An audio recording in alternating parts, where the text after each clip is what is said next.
So I told everybody that we were going to start today's show talking about Russell Westbrook unless something crazy happened. And sure enough, something crazy happened. Sure enough. Yes, sir.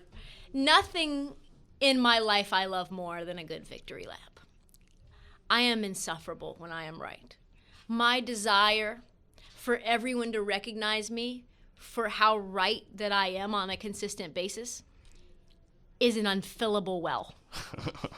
It never ends. No one loves taking victory laps as much as me. For the tiniest things. For the smallest, most minuscule, irrelevant things in sports. But that's me. And that's probably because as a woman in sports media, you're always told that your takes are either wrong, improperly delivered, that you're shrill. So many things. Just take a little stab down the lane that is the IG comment section of this league, and you'll see that. So when I'm proven correct, I feel obligated for all women, for the culture really, for progress. Sure. To say, yo, not only was I right, you were so wrong for aggressively coming for my neck. Not only am I right, you should have never, ever, ever spoken to me the way that you did about me being wrong. Anyway, so I digress.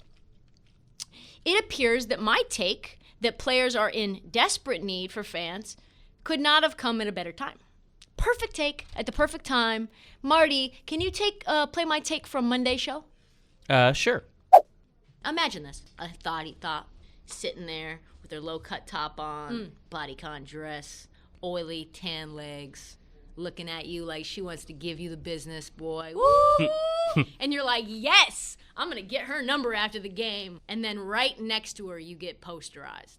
What do you think that cocktail does to the male ego? You are one of the people that she came to watch perform, and then you got someone's nuts on your face. You think you're going to be able to smash after that. You better do something to reply and put that in her mind. You know what it does? It makes you want to compete. I need effort. Compete. I need effort. Compete. It makes you want to compete. To the boos, the screams. What I said we needed salty, aggressive hecklers, and we needed also thoughts. Hoes. Mm-hmm. Scantily clad hoes and hecklers. And what the universe gifted me, because I am obviously one of God's preordained children. Sure. He gifted me, or she gifted me, one human that encapsulated both.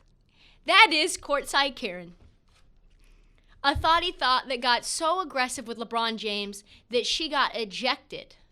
Her and her mans got ejected for telling him, she said, I will fuck you up. She will beat him down. Courtside, she did that. So before we get into LeBron's response and why that vindicates exactly what I was saying, let's just dig a little deeper into Courtside Karen. Let's do it. Karen's real name is Juliana Carlos. She's 25 allegedly. She's a tough 25. It's not even like she's bad looking. No, it's just it's so much plastic surgery for a 25-year-old. I mean, the level of confidence that you must have has got to be kind of where my shoes are right now, on the ground. So they live in Atlanta. She's married to this. She's the third wife to this liquor distributor, which is just like maybe one of the skeeziest careers that you could possibly have, is to be a liquor distributor. You just drink for a living and get other people drunk for a living. They live in Atlanta, which I like to call LA's ratchet little sister. Sure, yeah. LA of the South, where you can buy a McMansion for like 1/10 of the price of a big city like LA. It's kind of like the Scottsdale, Arizona of the Southeast, I guess you would call it. I don't hate that. Yeah. You know, glitz glam, vanity plates, fake tits, Real Housewives of Atlanta type shit. Yeah. Right? You know what I'm talking about, right, Marty? You've been down there. Yeah, all too well. Okay, so for some reason, this guy, Chris Carlos, 57, with the allegedly 25-year-old wife, he's got liquor-related beef. This is what my inside, quote-unquote, sources say. Okay. He's got liquor beef with D. Wade, a member of the Heatles. right? So LeBron's best friends with D Wade, and he's like, yo, it's one's on site, fam. This is like, it's like Bloods and Crips for like Pinot Noir, right? So LeBron and this guy start jawing back and forth. And then Karen, a.k.a. Juliana, for some reasons decides, my man needs me to protect him.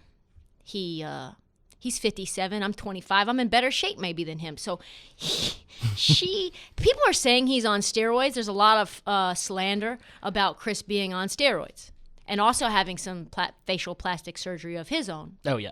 He does look like either Lou Ferrigno or Sly Stone or some combination of them both, but like that doesn't really matter to the facts of the story.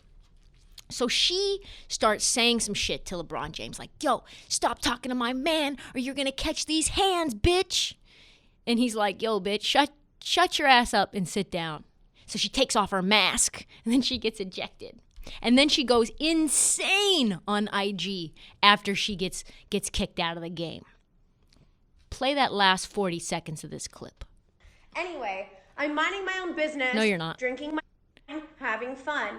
All of a sudden, LeBron says something to my husband. And I see this and I stand up and go, don't fucking talk to my husband. And he amazing. looks at me and he goes, sit the fuck down, bitch. And I go, don't fucking call me a bitch. You sit the fuck, get the fuck out of here. And I go, don't fucking talk to my husband like that.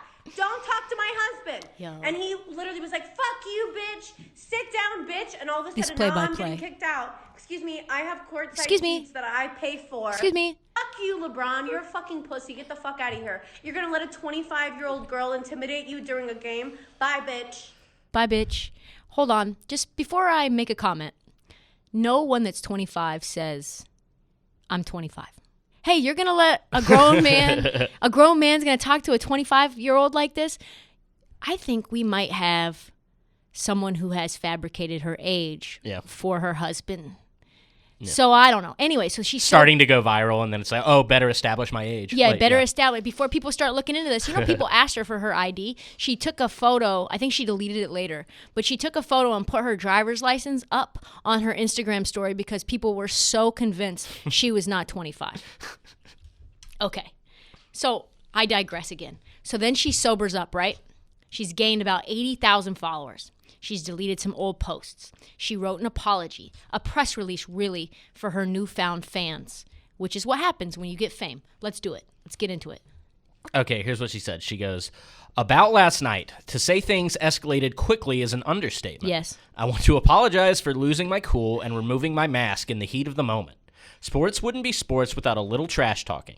What should have been a quick back and forth between two adults got out of hand, and my natural instinct to stand up for the man I love kicked in. Did I get defensive when it happened? Yes. Yes, you did. Did I use offensive language when I could have taken the higher road? A lot of them. Yes.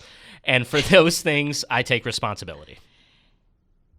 Was there an apology in there? Not really. There was no I'm sorry. Oh, no, I want to apologize. My cool. I want to apologize for losing my cool.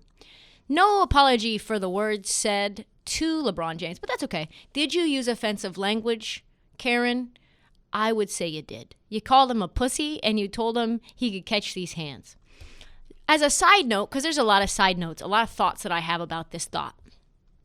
How much money do you have to have in order to feel confident in your ability to tell LeBron James that you the 105-pound soaking wet blonde chick with fake tits and filled with diamonds, that you would fuck him up and you are safe after that? You can say that and feel completely comfortable in your own skin, no danger whatsoever. That's what 80, he's 270 pounds, pure muscle, one of the best players in the game.